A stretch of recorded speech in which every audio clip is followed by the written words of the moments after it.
నేడు మనం వార్తల్లో అనేకమైనటువంటి విషయాలు తెలుసుకుంటూ ఉన్నాం.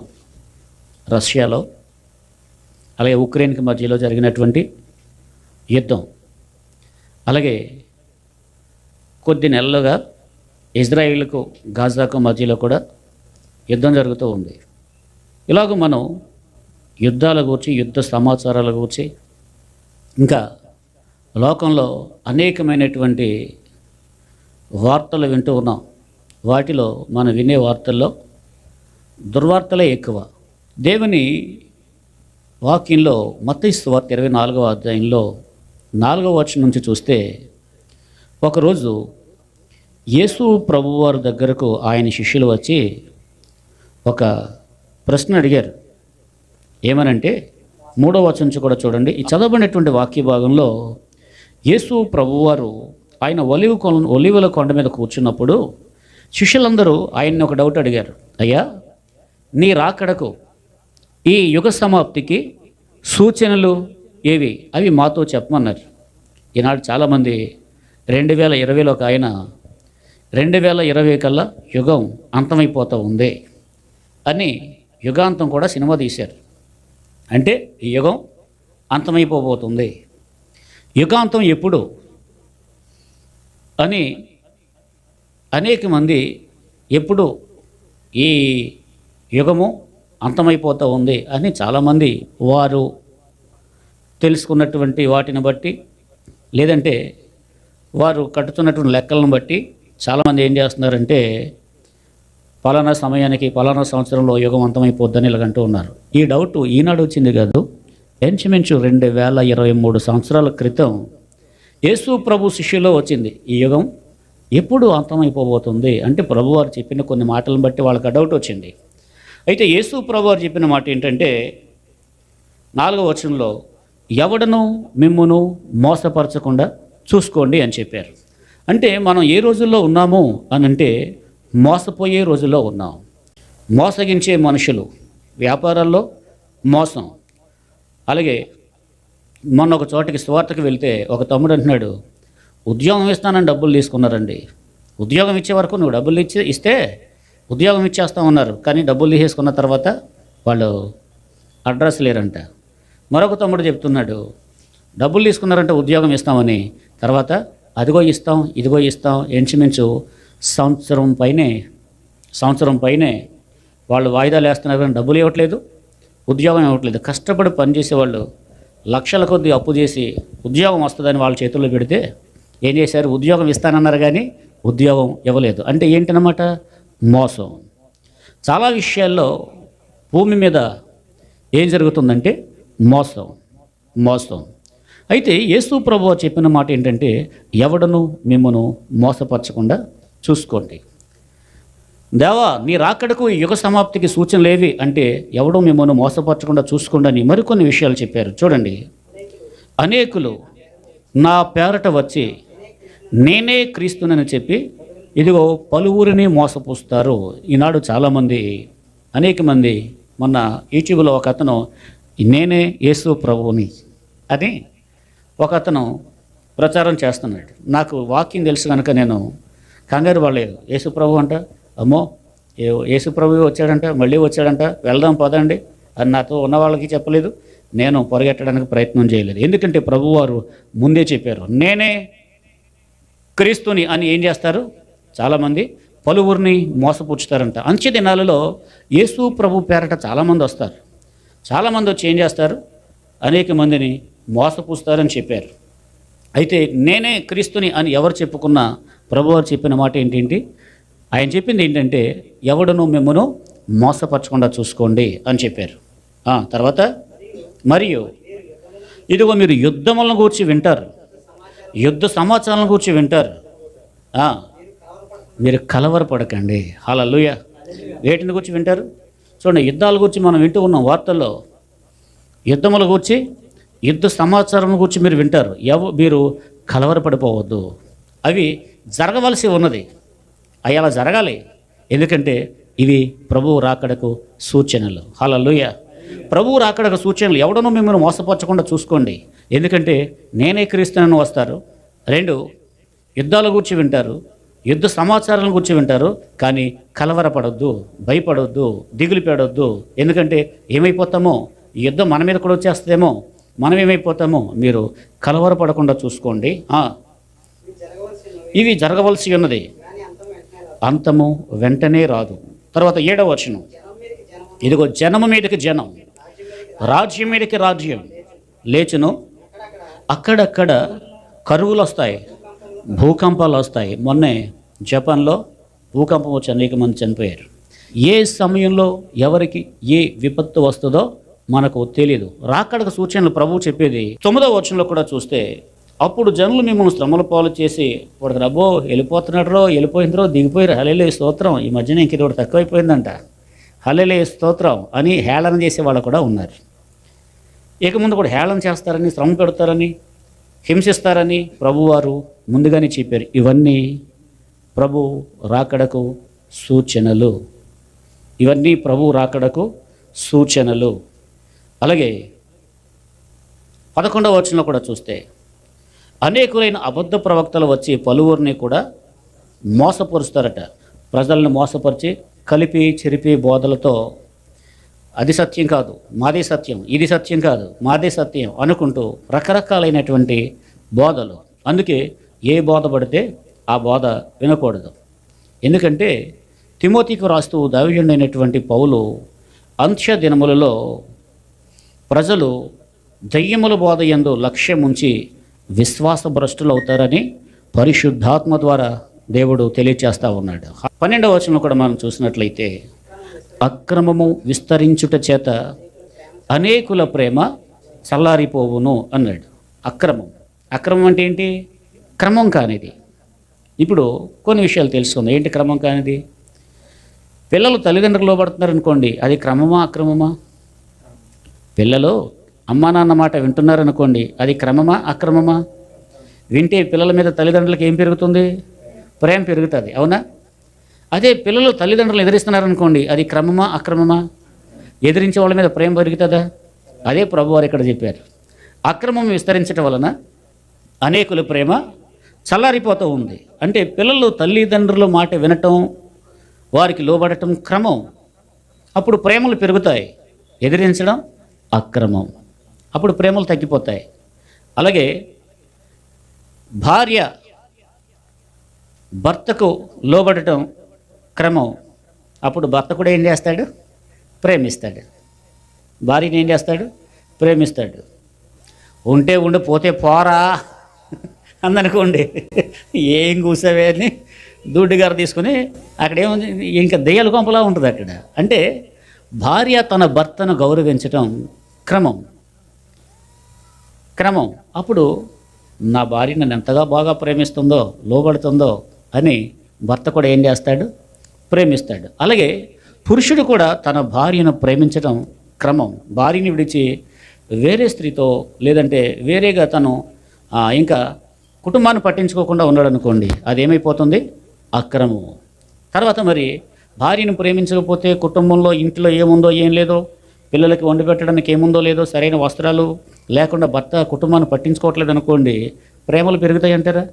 ప్రేమలు పెరగవు. అందుకే ఇక్కడ ప్రభువారు చెప్పేటువంటి మాట ఏంటంటే, అక్రమము విస్తరించడం వలన అనేకుల ప్రేమ ఏమైపోతూ ఉంది? చల్లారిపోతూ ఉంది. అలాగే ఒక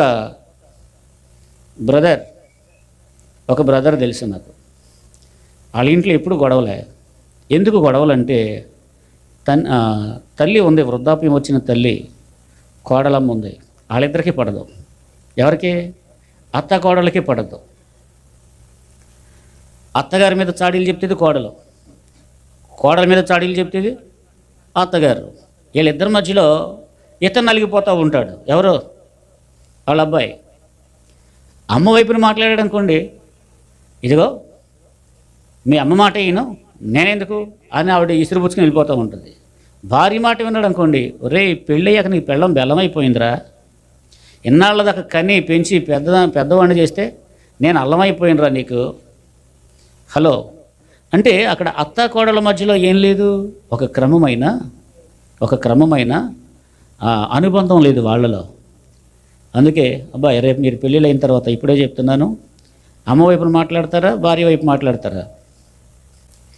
ఎవరి వైపు మాట్లాడతారు? మీరు తెలివైన వాళ్ళు అయితే ఎవరి వైపునా కూడా మాట్లాడకూడదు. Praise the lord. వాళ్ళిద్దరూ పోట్లాడుకుంటున్నప్పుడు మీరు సైలెంట్గా ఉండటమే. లేదా ఇద్దరిని కూడా మీరు మంచిగా జ్ఞానంతో సమాధానపరిచేలాగా ఉండాలి. Praise the lord. హల్లెలూయా. కాబట్టి కుటుంబాలలో ఒక క్రమం అనేది లేకపోతే ఆ ప్రజల మధ్యలో ప్రేమలు చల్లారిపోతూ ఉన్నాయంట. ప్రభువు చెప్పినటువంటి మాట, అక్రమము విస్తరించడం వలన అనేకుల ప్రేమ చల్లారిపోతూ ఉంది. అందుకే కుటుంబం ఆశీర్వాదకరమైన కుటుంబంగా ఉండాలంటే ప్రేమలో వృద్ధి పొందాలి, ప్రేమలో వృద్ధి చేసుకోవాలి. కొందరు ఏదైనా ఈ చిట్కా పాటించండి, ఇలాగ మీరు చేసి చూడండి ఎంత మంచిగా ఉంటుందో మీరే చూడండి. ఈ చిట్కా అన్ని కొన్ని చిట్కాలు చెప్తూ ఉంటారు. నేను చిన్న చిట్కా చెప్తాను. ఏంటంటే కుటుంబాలు ఆశీర్వాదకరమైన కుటుంబాలుగా ఉండాలంటే దేవుని వాక్యాన్ని బట్టి నేను చెప్పే ఒక చిన్న చిట్కా ఏంటంటే, ప్రతి వ్యక్తిలో మంచి ఉంటుంది, ప్రతి వ్యక్తిలో చెడ్డ ఉంటుంది. చెడు మాత్రమే చూస్తున్నాం అనుకోండి, ఆ వ్యక్తిని ఎప్పటికీ ప్రేమించలేం. అది ఆ వ్యక్తిలో ఉన్న మంచిని చూస్తే ప్రేమించగలం. Praise the lord. కొందరు వారిలో ఉన్న చెడే చూస్తారు, మంచిని చూడలేరు. ఒకరిని ఒకరు ప్రేమించుకోగలగాలి అంటే ఏం చూడాలి? వారిలో ఉన్న మంచిని చూడాలి. ప్రభువు రాకడకు సూచనలు ఏం చెప్పుకున్నాం? 1, మోసపరచకుండా చూసుకోండి. 2, నేనే క్రీస్తునని వస్తారు చాలామంది. 3, యుద్ధాలను గురించి, యుద్ధ సమాచారం గురించి మీరు వింటారు. 4, అక్కడక్కడ కరువులు వస్తాయి, భూకంపాలు వస్తాయి. 5, అక్రమం విస్తరించడం వలన అనేకుల ప్రేమ చల్లారిపోతుంది అని ఈ విషయాలు ప్రభువారు చెప్పుకుంటూ వచ్చారు. హల్లెలూయా. చాలా విషయాలు ఉన్నాయి. కొన్ని విషయాలు మనం చూసినట్లయితే 33వ వచనం, ఆ ప్రకారమే మీరీ సంగతులన్నీ జరుగుట చూచినప్పుడు దేవుడు మనకు సమీపంగా ఉన్నాడు, ద్వారం దగ్గరే ఉన్నాడని తెలుసుకోవాలంట. అంటే గమనించండి, యేసు ప్రభువారు ఆయన తన శిష్యులతో నేను వెళ్తున్నాను, మరలా తిరిగి వస్తాను, మీరు సిద్ధంగా ఉండండి, అనేకులను సిద్ధపరచండి అని చెప్పారు. అంటే ఎప్పుడు వస్తావు ప్రభువా అంటే, నేను రావటానికి ముందు ఇదిగో సూచనలు ఇలా ఉంటాయి అని చెప్పారు. ఎలా ఉంటాయి? ఇంతవరకు చెప్పుకున్నాం కదా. ఇలా ఉంటాయి. అబద్ధ ప్రవక్తలు వస్తారు, మోసపుచ్చేవాళ్ళు వస్తారు, అబద్ధపు క్రీస్తులు వస్తారు. ఏమొస్తాయి? యుద్ధాలు జరుగుతాయి, కరువులు వస్తాయి, భూకంపాలు వస్తాయి. ఇవన్నీ మన కళ్ళ ఎదుట జరుగుతున్నాయా లేదా? చెప్పండి, జరుగుతున్నాయా? యుద్ధాలు జరుగుతున్నాయి, భూకంపాలు వస్తూ ఉన్నాయి, అక్రమం విస్తరించి అనేకమైన కుటుంబాలు ఏమైపోతున్నాయి, ఇప్పుడు చీలిపోతూ ఉన్నాయి కూడా. ఇన్ని జరుగుతూ ఉన్నప్పుడు ప్రభు ఇదిగో ఇంకా దగ్గరగా ఉన్నాడు, ద్వారం దగ్గరే ఉన్నాడు, వచ్చేస్తాడు ప్రభు. హల్లెలూయా. ఇంకా రేపా మాపా అనేది మనకు సమీపంగా ఉన్నాడు అని ఈ వాక్యాలు అర్థమవుతూ ఉన్నాయి. Praise the lord. ఇప్పుడు మనకు ఎదుట జరిగే సూచనలు బట్టి ఆయన ఎక్కడున్నాడంట? చెప్పాలి, ఎక్కడున్నాడు ఆయన? సమీపంగా ఉన్నాడు. చెప్పండి, ఎక్కడున్నారు ఆయన? సమీపంగా ఉన్నారు. అంటే ప్రభు త్వరగా రాబోతూ ఉన్నారు. హల్లెలూయా.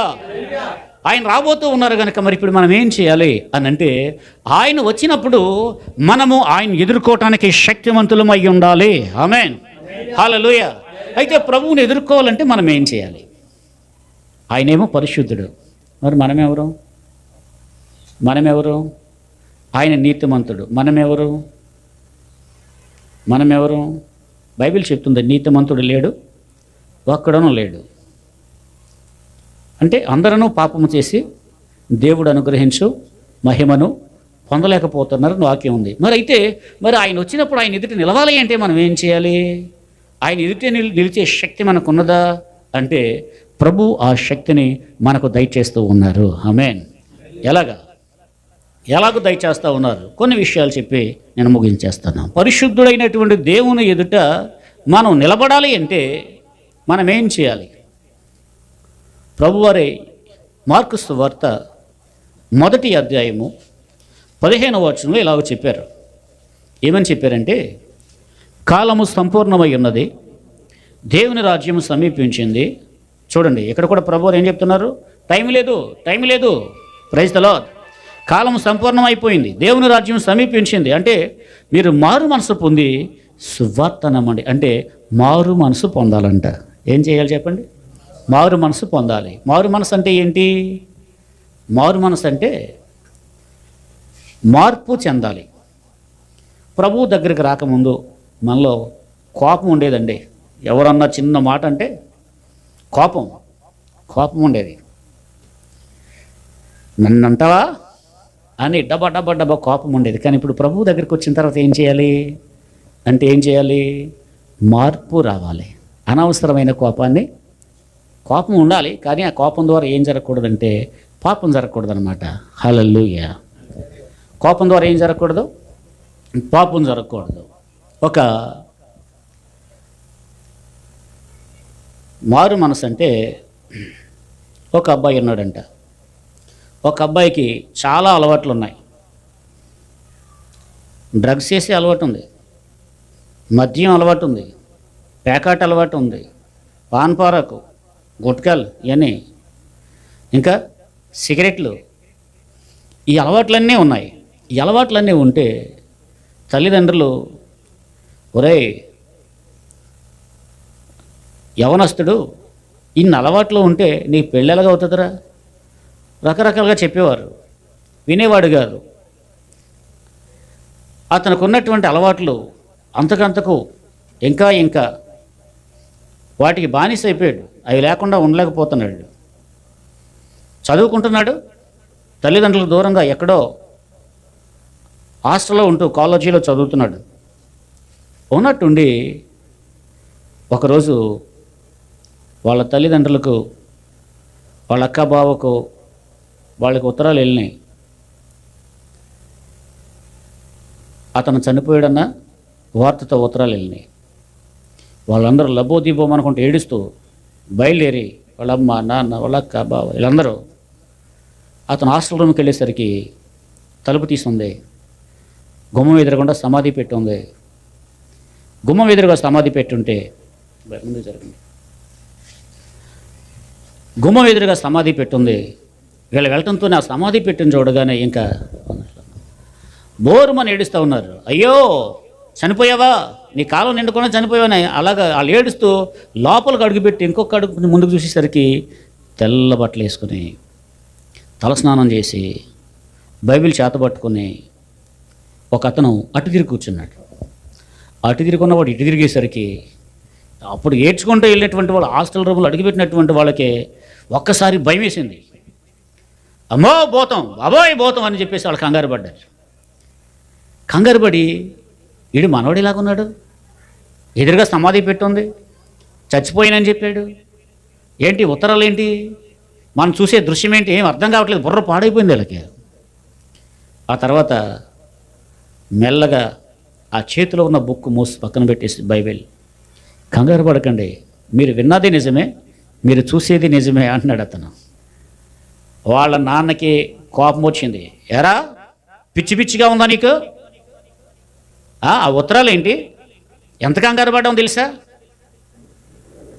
చచ్చిపోయినా ఉత్తరం రాస్తావా అని చెప్పేసి విసుక్కున్నాడు వాళ్ళ నాన్న. విసుక్కుంటే లేదు, మీరు విన్నది నిజమే, మీరు చూసేది నిజమే, అసలు ఆ సమాధి పెట్టి తిరిగి చూడ మీకు ఎవరు ఏం కనపడుతుందో అన్నాడు. అంటే వీళ్ళకేం అర్థం కావట్లేదు. వెళ్ళి ఆ పెట్టి సమాధి పెట్టి తలుపు తెరిచి చూస్తే ఆ పెట్టిలో ఏముందో తెలుసా, ఆ పెట్టిలో, ఆ సమాధి పెట్టిలో బ్రాందీ బాటిల్స్ ఉన్నాయి, సిగరెట్ పెట్టెలు ఉన్నాయి, ఈ పాన్ పరాకులు ఉన్నాయి, డ్రగ్స్ ప్యాకెట్లు ఉన్నాయి. ఒకప్పుడు అది నా జీవితం. ఇప్పుడు నేను అతని పేరు శ్రీను అన్నమాట. ఏం పేరు, మీరు ఒకప్పుడు చూస్తున్నటువంటి శ్రీనుగాడు చచ్చిపోయాడు, అట్లన్నిటిని సమాధి చేసాడు. ఇప్పుడు నేను ప్రభువుని యేసుక్రీస్తుని గురించి విన్నాను, ఆయన తెలుసుకున్నాను, ఆయన నా సొంత రక్షకునిగా అంగీకరించాను. వీటన్నిటి నుండి నా ప్రభువు నన్ను విడిపించాడు. పాత శ్రీనుగాడు చచ్చిపోయాడు, ఇప్పుడు మీరు చూస్తున్న శ్రీను క్రొత్త సీనుని చూస్తున్నారు అని చెప్పేసి చెప్పాడట. హల్లెలూయా, దేవునికి స్తోత్రం. మారు మనసు అంటే ఒక సీనియర్ క్రైస్తవురాలు చూశాను నేను. చర్చిలో ఎంత విధేయతగా ఉంటుందో, ఆ పక్కింటి ఒకసారి అలాగ వెళ్తూ ఉంటే ఆ పక్కింటి వాళ్ళతో గొడవ వస్తే పెట్టుకుందండి, ఆ తిడుతుంది. నిజంగా ఆవిడ చర్చికి వెళ్ళి ఆవిడే తిట్టకుండా తిడుతూ ఉంది. ఓ రాయను, ఈవిడ ఎంతో భక్తిగా ఉంటుంది కదా, చర్చికి వస్తే ఈవిడి అంటే ఏం లేదనమాట, లోతైన మారు మనసు లేదన్నమాట. అంటే ప్రభువు రాకడకు ఎత్తబడుతుందా ఈమె అంటే ఎత్తబడలేదు. ఎత్తబడలేదు. అలాగే ఇంకొక ఆవిడ ఉండేది, నాకు తెలిసినాడు ఒక ఆవిడ, గొడవ వస్తే రండ్రా ఎవడొస్తాడో కచ్చా బిగించి కర్ర బోటేసుకుని నిలబడేది, రండ్రా ఎవడొస్తాడో అంటే మగరాయిలు సహితం దడదడలాడిపోయేవారు. అటువంటి ఆమె, అన్యురాలు ఆమె ప్రభువుని తెలుసుకుని మార్పు చెందింది. ఆ పక్క వాళ్ళు ఎన్ని తిట్టుకుంటున్నా ఏం మాట్లాడలేదు, ప్రభువే చూసుకుంటాడండి. మారు మనసు అంటే గతంలో ఉన్న పాత దేవునికి అయిష్టమైనవి ఏవైతే ఉన్నాయో అవన్నీ విడిచిపెట్టాలి. ఇంకొక యవనస్తుడి గురించి చెప్తాను. మారు మనసు అంటే సెయింట్ అగస్టిన్, దానికి ముందు సెయింట్ అంటే పరిశుద్ధుడు అని. Praise the lord. ఈ సెయింట్ అగస్టిన్కి ముందు అతను మామూలు అగస్టిన్. చిన్నప్పుడే తండ్రి చనిపోతే తండ్రి భయం లేదు, తల్లి చాలా భక్తిపర్రాలు, తల్లి చాలా భక్తిగా ఉండేది, మంచి ప్రార్థనా పర్రాలు. అయితే ఇతను చిన్నప్పటి నుంచి కూడా చాలా అలవాట్లకు బానిస అయిపోయాడు. ఒక వేశ్య వల్ల కూడా పడిపోయాడు. తల్లి చాలా ప్రార్థన చేసేది, కొడుకు మారాలి, నా కొడుకు మారాలి, కొడుకు మారాలి అని ప్రార్థన చేస్తే అసలు తల్లి మాట వినేవాడు కాదు. ఇంకా తల్లి ఏం చేసేదంటే ఆయా సమయాల్లో కొన్ని కరపత్రికలు కూడా ప్రభువును కూర్చుని మాటలు రాస్తుంటాయి. కరపత్రికలు అంటే ఆ షర్ట్ జేబులో కూడా పెట్టేది తల్లి. ఎందుకంటే ఏదో టైంలో వీడు జేబులో చేపెడతాడు, ఈ కరపత్రిక చేతికి తగిలి ఇదేంటా అని చదువుతాడు, ఆ చదివన్నా మారతాడు వీడు అని తల్లి సకల ప్రయత్నాలు చేసేది. కానీ అసలు ఆ పత్రిక చదివేవాడు కాదు, కరపత్రిక దేవునికి ప్రార్థన చేసేవాడు కాదు, ఆ రోత జీవితంలోనే ఉన్నాడు. అయితే ఒకరోజు తల్లి ప్రార్థన చేయటం మానలేదు, చేస్తూనే ఉంది. దేవా నా కొడుకుని రక్షించు. వింటున్నారా? మీరు కూడా అమ్మా మీ పిల్లల కోసం ప్రార్థన చేయండి, మీ ప్రార్థనలో మీ పిల్లలను పట్టుకుంటాయి. ఇప్పటికిప్పుడు ప్రతిఫలం కనిపించకపోవచ్చు, ఇప్పటికన్నా ఆ ప్రార్థనలు మాత్రం వారిని వెంటాడుతూనే ఉంటాయి. హల్లెలూయా. తల్లిలకు ప్రార్థన చేస్తూనే ఉండేది. ఒకరోజు వేశ్య దగ్గరికి వెళ్తూ ఉంటాడు ఈ అగస్టిన్. వెళ్తూ ఉంటే ఒక స్వరం వింటాడు, అగస్టిన్. ఒక స్వరం వింటాడు. వింటే ఎవరో నన్ను పిలిచి నేను తిరిగి చూస్తాడు, ఎవరో కనిపించరు. ఇటు చూస్తాడు, ఎవరో కనిపించరు. మరికొన్ని అడుగులు ముందుకేస్తాడు. రెండవసారి మరలా స్వరం, అగస్టిన్. మరలా వెనక్కి తిరిగి చూస్తాడు, ఎవరబ్బా? మరలా ఎవరో కనిపించదు. ఆ రోడ్డుకి ఇరుప్రక్కల చెట్లు ఉంటాయి, చెట్ల పైన ఉన్నారేమో చూస్తాడు, ఎవరో ఉండరు. మరలా కొన్ని అడుగులు ముందుకేస్తాడు. మూడోసారి మరలా వింటాడు స్వరాన్ని, అగస్టిన్, ఉన్న పొలంగా నీవు చనిపోతే నీ గమ్యం ఏంటి? నీ దిక్కెవరు? అలా నువ్వు చనిపోతే నువ్వు ఎక్కడికి వెళ్తావు? ఒక స్వరాన్ని ఎప్పుడైతే మరణ వార్త విన్నాడో భయపడిపోతాడు. వెంటనే అమ్మా అనుకుంటా ఒకటే పరుగు, ఇంటికి పరిగెట్టి వచ్చి తల్లి ఒళ్ళో పడిపోతాడు. అమ్మా, దేవుడు ఎవరమ్మా? ఎప్పుడైతే మరణ వార్త విన్నాడో అంతవరకు దేవుని గురించి అసలు ఊసేస్తున్నవాడు దేవుని గురించి అడగటం ప్రారంభించాడు. అప్పుడు తల్లి కొన్ని విషయాలు దేవుని గురించి, పరిశుద్ధుడైన ఆ దేవుని గురించి కొన్ని విషయాలు చెప్పిన తర్వాత తన జీవితాన్ని మార్చేసుకున్నాడు. హల్లెలూయా. ఇంకెళ్ళట్లేదండి ఎక్కడికి, ఆ స్త్రీ దగ్గరికి ఇంకా పోవట్లేదు. అయితే ఒకరోజు అదే మార్గం గుండా వెళ్ళవలసి వస్తూ ఉన్నప్పుడు ఆ వేశ్య చూస్తూ ఉంది. ఎన్నాళ్ళు ఎక్కడికి వెళ్ళిపోయాడు అగస్టిన్, ఇప్పుడు వచ్చాడు, ఇటే వస్తున్నాడని ఆ బిల్డింగ్ పైనుంచి చూస్తుందంట. ఎవరిని? ఈ అగస్టిన్ని. కానీ ఈ వేశ్య ఇంటి లోపలికి టర్న్ అవటం మానేసి స్ట్రైట్గా వెళ్ళిపోతున్నాడు, రోడ్డు అంటే వెళ్ళిపోతూ ఉన్నాడు. ఇదేంటి రాకుండా వెళ్ళిపోతున్నాడు అని ఆ పైనుంచి తొందరగా మెట్లు దిగి పరిగెట్టుకుంటూ వెళ్ళి అగస్టిన్ ముందు నిలబడి, అగస్టిన్ నేనే నన్ను మర్చిపోయావా అని ఆ ముఖంలో ముఖం పెట్టి ఇతను కౌరులు చెప్తూ ఉంటే అగస్టిన్ అన్నాడు, నీవేనేమో కానీ నేను కాను. ఎందుకంటే పాత అగస్టిన్ చచ్చిపోయాడు, ఇప్పుడు నువ్వు చూస్తున్నది క్రొత్త అగస్టిన్. హల్లెలూయా అని ఆ స్త్రీని అలపక్కలకి గెంటేసి తన పని మీద తాను వెళ్ళిపోయాడంట.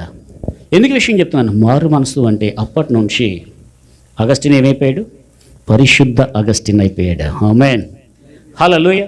ప్రభు రాబోతూ ఉన్నాడు. ఆయన రాకడకు సూచనలు కనిపిస్తూ ఉన్నాయి. అయితే ఆ పరిశుద్ధుడైనటువంటి ఆ ప్రభువుని, త్వరగా రానగిన ఆ ప్రభువుని మనం ఎదుర్కోవాలంటే ఒకటి మారు మనస్సు. ఏం పొందాలి? మారు మనసు పొందాలి. 2 అపోస్తుల కార్యములు 2వ అధ్యాయము 38వ వచనంలో మనం చూసినట్లయితే, అపోస్తుల కార్యములు 2వ అధ్యాయము 38వ వచనంలో పేతురు, మీరు మారు మనసు పొంది పాప క్షమాపణ నిమిత్తము ప్రతివాడు యేసుక్రీస్తు నామమున బాప్తిస్మం పొందండి. రెండవది, మారు మనసు పొందిన తర్వాత పాప క్షమాపణ నిమిత్తం బాప్తిస్మం పొందాలంట.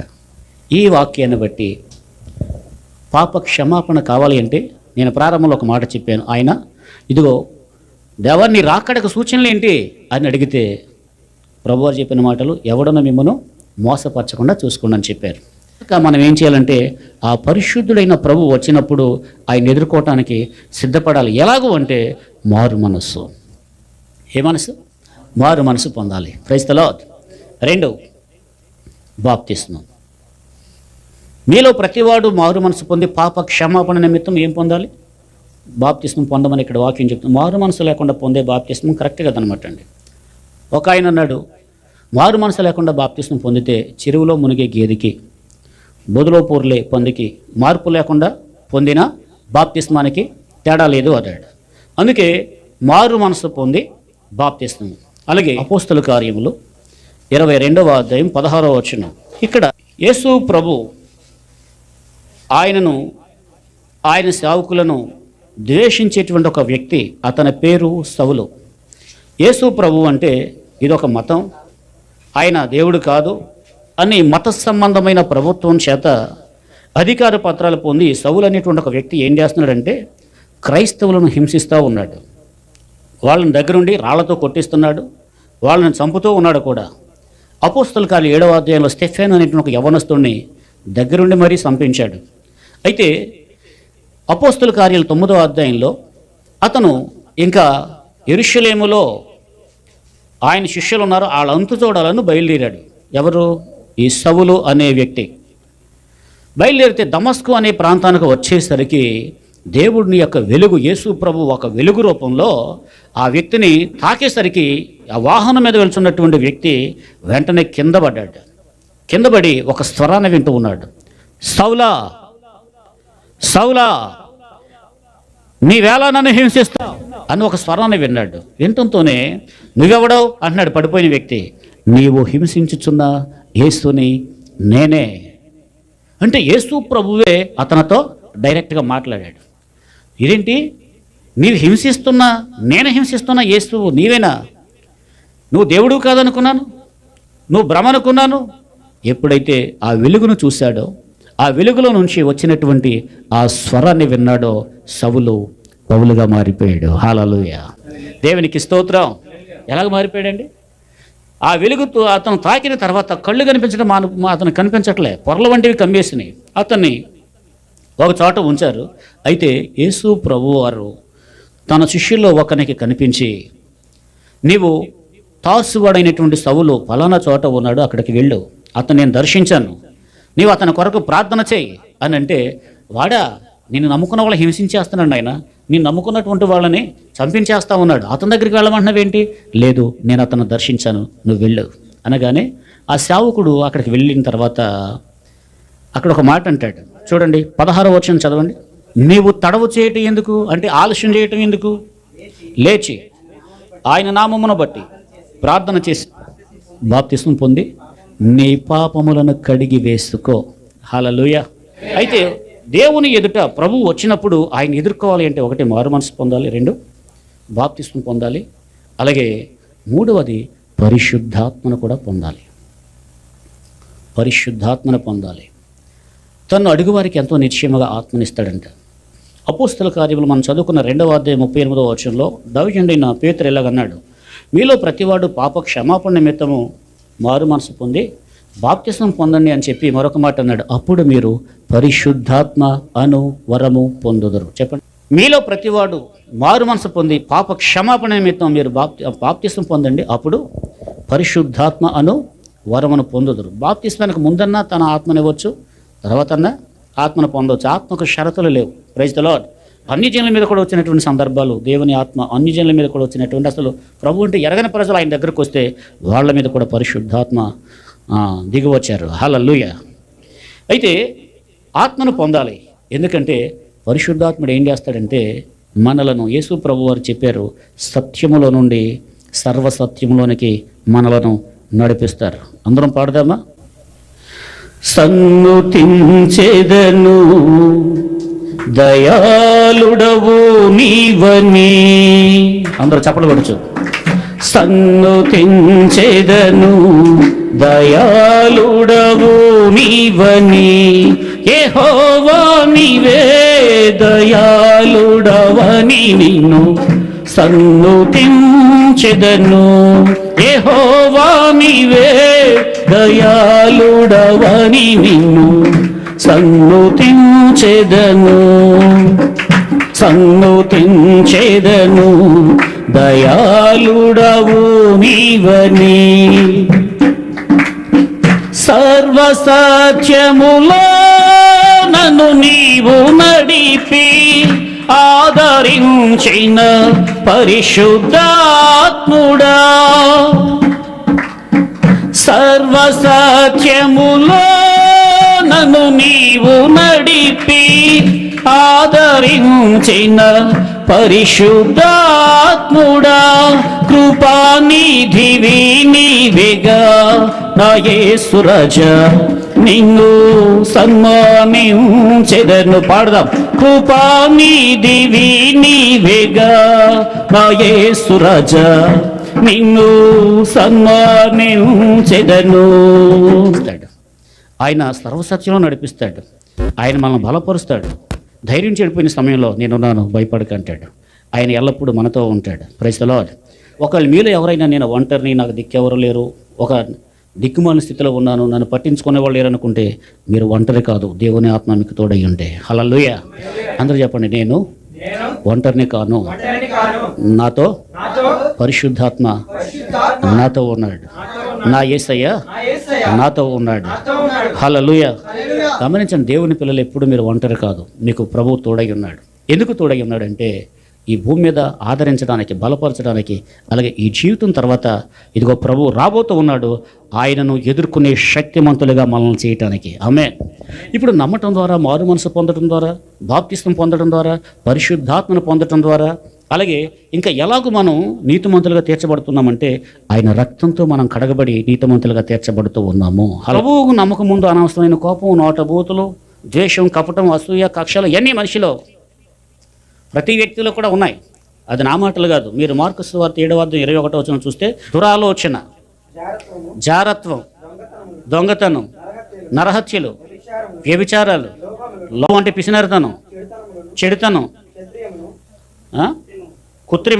కృత్రిమం అంటే పైకి ఒక రకంగా ఉంటాం, లోపల ఇంకొకటి. పైకి బాగినావా,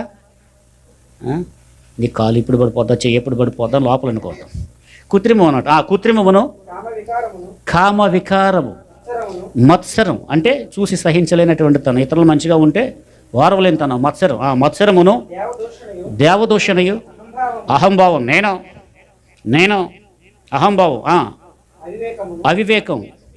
ఇవన్నీ మీరు లెక్క పెట్టుకోండి. 13 ఇవన్నీ ఎక్కడున్నాయి? మానవ హృదయంలో ఉన్నాయి.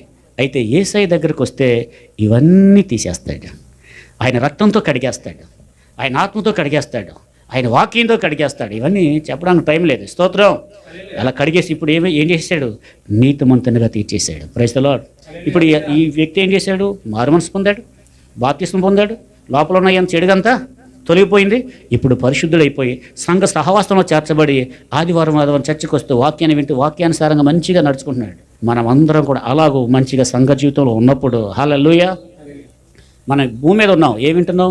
యుద్ధాల గురించి వింటూ ఉన్నాం, యుద్ధ సమాచారాల గురించి వింటూ ఉన్నాం, కరువుల గురించి వింటూ ఉన్నాం, భూకంపాల గురించి వింటూ ఉన్నాం, అబద్ధ ప్రవక్తల గురించి వింటూ ఉన్నాం. ఇవన్నీ ప్రభు రాకడకు సూచన. అయితే ఇదిగో ప్రభు రాబోతూ ఉన్నాడు. హల్లెలూయా. ఇప్పుడు దెస్సలోనిక రాస్తున్నటువంటి మొదటి దెస్సలోనిక 4వ అధ్యాయం 13వ వచనం చూడండి.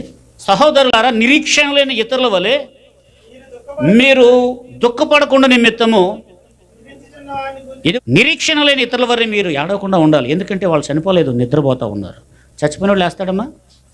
నిద్రపోయేవాడు లేపితే లేస్తాడు. మరి ప్రభువులో ఉన్న వాళ్ళు నిద్రపోతున్నట్ట, చనిపోయినట్ట? నిద్రపోతున్నట్టు. ఇతను చనిపోయాడు, బాడీని సమాధి చేసిన ఆత్మ ఎక్కడికి వెళ్ళిపోయిందంటే దేవుని దగ్గరికి వెళ్ళిపోయింది. దావీదు ఏమంటాడంటే, సహోదరులారా, ప్రభువు నందు నిద్రించినటువంటి వారిని గురించి మీరు దుఃఖపడటం నాకు ఇష్టం లేదు.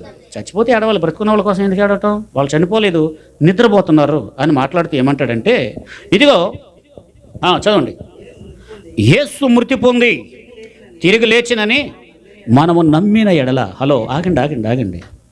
చరిత్రలో ప్రపంచంలో యేసు ప్రభు వారి యొక్క సమాధి ఒక్కటే ఖాళీగా ఉంది. అన్నీ మిగిలినవన్నీ బిజీగానే ఉన్నాయి. ఎందుకంటే ఆయన ఒక్కరే మరణాన్ని జయించి తిరిగి లేచారు. అసలు చచ్చిపోయిన తర్వాత లేవటం అంటే ఎవరైనా లేచారా?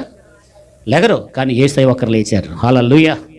యేసయ్య ఆయన లేచారు. అయితే ఆయన లేచి పరలోకానికి వెళ్ళిపోయారు. మరలా వస్తాడు ఆయన. ఎవరి కోసం వస్తాడంటే ఇదిగో మన కోసం వస్తాడు ఆయన. అయితే మనం ఎలా ఉండాలి? నీతిగా భక్తిగా ఉండాలి. ఇంతవరకు చెప్పుకున్నాం కదా. లోపల ఏమున్నాయి? ఎన్ని ఉన్నాయి? మీరు ఇది మర్చిపోకూడదు. లోపల ఎన్ని ఉన్నాయి? ఏంటయ్యి? దేవునికి నచ్చినయా నచ్చనయా? నచ్చనవి. అబ్బా సూపర్, చాలా బాగా చెప్తున్నారు పిల్లలు మీరు. Praise the lord. వీటన్నిటిని విడిచిపెట్టేసి నమ్మి మారు మనసు పొంది అన్నీ వదిలేసి చక్కగా బాప్తిసం పొంది ప్రభువులో ఉన్నాడు కనుక ఇప్పుడు ఆత్మ ఎక్కడుంది? ఇతని ఆత్మ ఎక్కడుంది? శరీరం ఎక్కడుంది? అయితే వచ్చేటప్పుడు అంట దేవుడు, ఆయన ఎలాగో మృతి పొంది తిరిగి లేచిన దేవుడు మరలా వచ్చేటప్పుడు అంట, చదవండి అక్కడ, తన వారిని వెంట పెట్టుకుని వస్తాడంట. ఎవరిని? అంటే తన ఆత్మ ఇప్పుడు ఎవరు కూడా తీసుకొస్తున్నారు? దేవుడు కూడా తీసుకుని వస్తూ ఉన్నప్పుడు ఎవరి ఆత్మ వారి బాడీలోకి వెళ్ళిపోతుంది. శరీరం ఏమైపోయింది? సమాధి చేస్తే మట్టి అయిపోద్ది. అయితే మట్టి అయిపోయినా కానీ ఆ మట్టి శరీరం నుంచి మహిమ శరీరాన్ని దేవుడు లేపుతాడంట. మరలా ఎవరి బాడీలోకి వాళ్ళ ఆత్మ వెళ్ళిపోయి ఈ క్షయమైపోయింది. చూడండి, మొదటి కొరింథీయులకు రాసిన పత్రిక, కొరింథీయులకు రాసిన మొదటి పత్రిక 15వ అధ్యాయం 50వ వచనం నుంచి, సహోదరులారా, నేను చెప్పినది ఏమనగా రక్త మాంసములు దేవుని రాజ్యమును స్వతంత్రించుకొననేరవు, అక్షయతను స్వతంత్రించుకొనదు. ఇదిగో మీకు ఒక మర్మము తెలుపుచున్నాము, మనమందరము నిద్రించము గాని నిమిషములో ఒక్క రెప్పపాటున కడబోరం రోగగానే మనమందరము మార్పు పొందుదము. బోరం రోగను అప్పుడు మృతులు అక్షయులుగా లేపబడదు. 53వ వచనంలో, క్షయమైన ఈ శరీరం అక్షయతను ధరించుకొనవలసి ఉన్నది, మర్త్యమైన ఈ శరీరం అమర్త్యతను ధరించుకొని. దీన్ని ఇంకొక రకంగా చెప్తున్నాడు. స్తోత్రం. ఇదేంటంటే అమ్మా మామూలుగైతే బాక్స్, కానీ ఇది ఒక విత్తనం.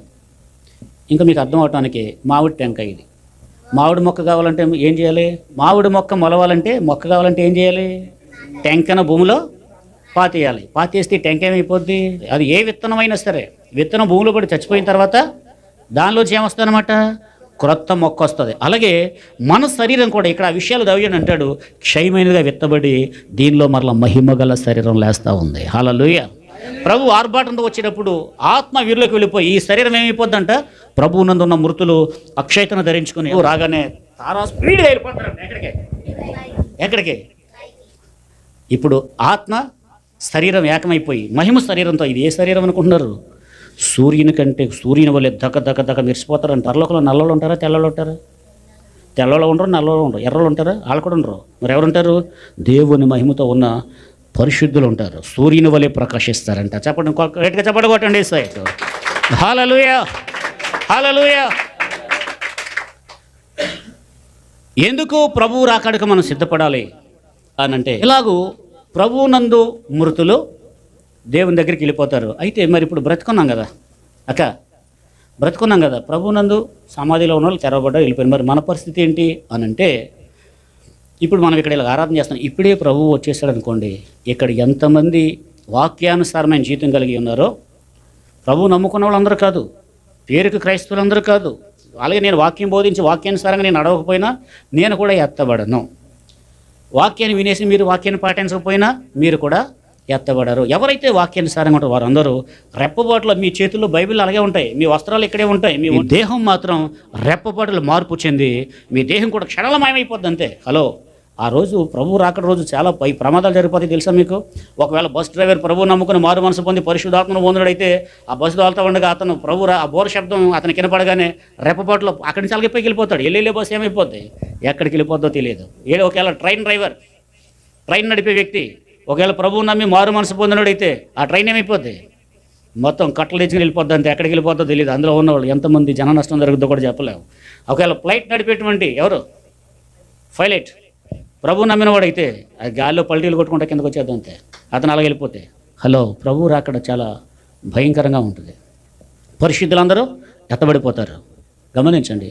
మరి ప్రభు లేనటువంటి వాళ్ళ పరిస్థితి ఏంటి? భూమి మీద శ్రమలు రాబోతున్నాయి. సాతానుగాడి యొక్క పరిపాలన రాబోతూ ఉంది. హలో, వాడు ముందు చాలా బాగా పరిపాలన చేస్తాడు, తర్వాత చాలా శ్రమలు వస్తాయి. 666 ముద్ర. ఇప్పుడు బ్రెయిన్లో షిప్ ఏదో ఈ మధ్యన బ్రెయిన్లో పెట్టే షిప్ కనుగొన్నారంట. అలాగే 666 ముద్ర రాబోతూ ఉంది. ఆ ముద్ర ఉంటే పరలోకం వెళ్ళరు. ఆ ముద్ర లేకపోతే భూమి మీద బ్రతకలేరు. చావు కావాలా బ్రతుకు కావాలా పోరాటం.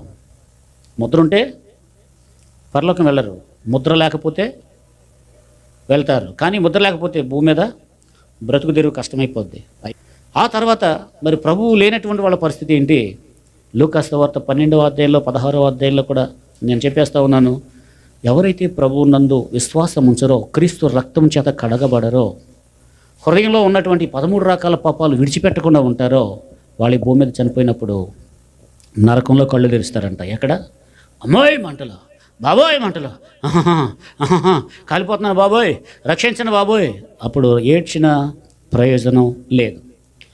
ఒక ధనవంతుడు అలాగే ఏడుస్తూ ఉన్నాడు, రక్షించండి అబ్రహమా, తండ్రివైన అబ్రహమా, కాలిపోతున్నాను, అమ్మో యాతన పడుతున్నాను, లాజరు చిటికీలు కొనతో కొంచెం నీళ్లు పంపించవా, దాహం వేసేస్తుందంటే ఉంటే అబ్రహాం గారు అన్నాడు, నాయన ఇక్కడ వాళ్ళు అక్కడికి, అక్కడ వాళ్ళు ఎక్కడికి వచ్చే ఛాన్స్ లేదు అని చెప్పాడు. వినండి, రేపు నరకం ఉంది, పరలోకం ఉంది, జీవం ఉంది, మరణం ఉంది. ఏం కావాలి? ఏ లోకం కావాలి?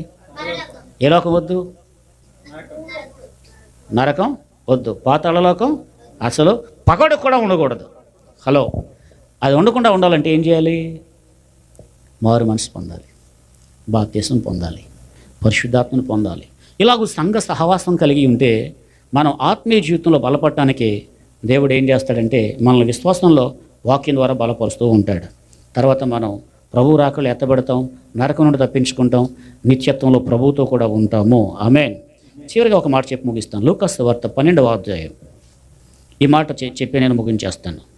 లూకాసు వార్త 12వ అధ్యాయము 31వ వచనం. మీరైతే ఆయన రాజ్యమును వెదుకుడి. అందరూ చెప్పండి, అందరూ ఈ మాట చెప్పండి. మీరైతే ఆయన రాజ్యమును వెదుకుడి. అంటే మీరైతే, మీ ఎదుటిన్న వాళ్ళతో చెప్పండి, మీరైతే, ఇలా చూపించండి అమ్మా, మీరైతే, మీ పక్కన వాళ్ళతో చెప్పండి, మీరైతే ఆయన రాజ్యాన్ని వెతకండి, దానితో ఇవన్నీ మీకు అనుగ్రహింపబడతాయి. ఏం వెతకాలి? ఆయన రాజ్యాన్ని వెతికితే, అంటే మనం ఆయన నీతిని, ఆయన రాజ్యాన్ని వెతుకుతున్నప్పుడు ఇవన్నీ ఏవి? మీకు కావలసిన ఆహారం, మీకు కావలసిన ఆరోగ్యం, మీకు కావలసిన నెమ్మది, కుటుంబంలో శాంతి, సమాధానం, సమృద్ధి అన్నీ ప్రభువు దయచేస్తాడంట. హల్లెలూయా. మనం వెతకవలసిందేంటి? ఆయన రాజ్యాన్ని మనం వెతుకుతున్నప్పుడు ఈ భూ సంబంధమైనవి మనకు కావలసిన మనశ్శాంతి, కావలసిన ఆరోగ్యం, ఆర్థిక విషయాల్లో ఆశీర్వాదం, మీ పిల్లలను ఇలాగ దేవుడు ఏం చేస్తాడంట? ఆయన దీవిస్తాడంట. Praise the lord. అందుకే ఆశీర్వాదానికి మూలం ఏంటంటే ఆయన రాజ్యాన్ని మొదట మనం వెతకాలి. దానితో పాటు ఇవన్నీ ఈ భూ సంబంధమైనవి అడగకుండానే ప్రభు దయచేస్తాడు. హల్లెలూయా. మీకు కావలసిన జ్ఞానం ప్రభు దయచేస్తాడు, చదువుల్లో రాణింపు ప్రభు దయచేస్తాడు, ఆర్థిక పరిస్థితుల్లో పై విజయాన్ని ప్రభు దయచేస్తాడు. అలాగే ఏదైతే ప్రభు మీరు ఆశిస్తూ ఉన్నారో ఆయన చిత్తానుసారంగా ప్రభు ఏం చేస్తాడంటే ఆశగా ఉన్న ప్రాణాన్ని తృప్తిపరచేవాడై ఉన్నాడు. ఆమేన్.